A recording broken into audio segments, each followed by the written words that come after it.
ራሳችሁ ብቻ ለውጡ ከዛ በኋላ ያለው ነገር አውቶማቲካሊ ይለወጣል አውቶማቲካሊ ለምን ቢባል ውጤቶች ሁሉ ፍሎ የሚያደርጉት ከሰልፍ ኢሜጅ ውስጥ ነው አለቀ ከዛ በኋላ ይሄ መውጣት መውረድ ማላብ የላባችን እያንጠፈጠፍን እያማጥን ራሳችንን ለማስገዛት ራሳችንን እየነከሰን መሆኑ ይቀርና ደመነፍሳዊ ይሆናል የምናደርገው ነገር ናቹራል ይሆናል ያ እንዲሆን ካስፈለገ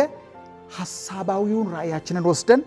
ደመነፍሳዊ ማንነታችን ውስጥ እናስገባለን we begin to express it self confidence የሚገነባው በዚህ መንገድ ነው ማለት self confidence ብቻ አይደለም የሚገነባው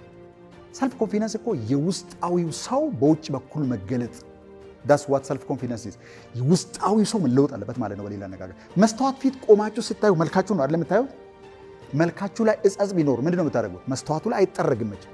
መስታወቱ ላይ አይስተካከልም you come here you groom yourself ከዛ ተመልሳችሁ ሄዳችሁ መስታወት ፊት ስታዩ በሪል ታይም አሁን የምትመስሉትን መልክ ነው የሚያሳያችሁ ሰልፍ ኢሜጅም እንደዛው ሰልፍ ኮንፊደንስም እንደዛው ሰልፍ ኮንፊደንስ ከውስጥ ነው እንጂ የሚመጣው ቆዳ ላይ አይደለም ያለው ይሄ ፊዚካል ጀስቸር ላይ አይደለም ያለው ውስጥ ነው ያለው የምታምኑበትን ነገር ስታደርጉና ሳታደርጉ ሰዎች ያቃሉ በደመ ነፍስ አናውቅም እንዴ